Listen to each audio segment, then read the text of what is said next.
Hello, podcasters. Welcome back. Today we're going to be talking on the topic of mental health. And the importance of the Careline is doing for people within Alaska. It's your host, Denzel, and we're joined here with a special guest. Javen, and I'm 11. Hey, Javen, how's it going? I'm doing good. So, what are your favorite things to do around the clubhouse? I like to go in the gym, play ball. That's good. If you guys have been listening to our channel and feel inspired to share your voice, please visit spiritofyouth.org. Not to give an excuse, but as two high school students, we are learning about these topics as we go along. With that, we have to go back and clean up misused information that we let out on our previous podcast episodes. In our first episode, we said 1 in 4 people in high school have reported being bullied. In fact, it is 1 in 5 people. 17% reported being cyberbullied. Also, no one is a bully. Some individuals do engage in bullying behavior. Also, no one is a victim. Some individuals are targets of bullying behavior. Thank you for the ones who brought this to our attention. We'll make sure to have solid facts behind every claim that we make before producing an episode.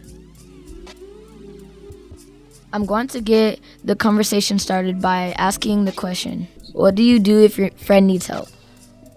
From what I read on CarelineAlaska.com, all you do is simply ask. How do you go about that? It's an acronym, ASK. A, ask if they are thinking about ending their life. S, show that you care. Depression shutters people's views. It makes them unable to see how valuable their life is. K, keep them company and connect them to a Careline or someone they trust. I noticed in your previous episodes, the third leading cause of death amongst teens is suicide. Within Alaska alone, every 44 hours someone ends their life. So Javen, I can see how approaching your friends can make them mad in a sense, but it's much better for them to know that you care rather than them ending their life. Taking one for the team by making them happy and caring for them to not think about that. Alaska has the stigma along with being silent for generations now, and we are the highest rates of suicide. Whoa, they're like Legos, they connect. Talk to them, they can open up. Now, if they talk to you, but they don't want to take actions, ask your friend if they want you to call the Careline or someone that they trust for them.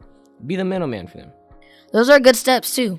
But what if it's someone in your family or household? That's a different story.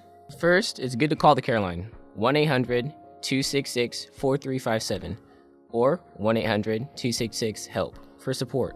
They can give you any answers to the questions you may have. For ones outside of Alaska, you can call the National Suicide Prevention Line, 1-800-273-8255, 1-800-273-TALK. Second, reduce access.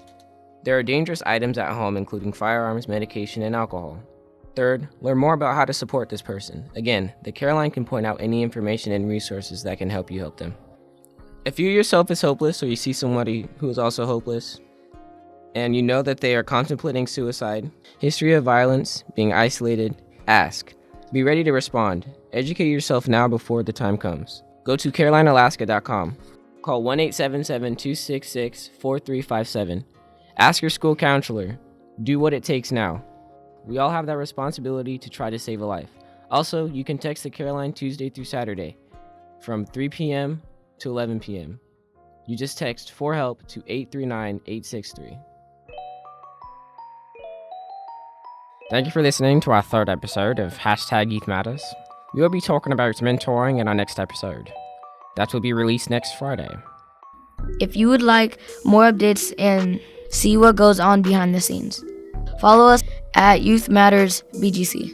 And remember to subscribe. Subscribe. And remember to subscribe to our iTunes, Spotify, and YouTube channels. Shout out to Lauren Hughes, 09, Mr. Ish, Old Alaska Karen, BGC Grew, and the Bayuk for commenting a review on the Apple Podcast. Thank you. Okay, do good.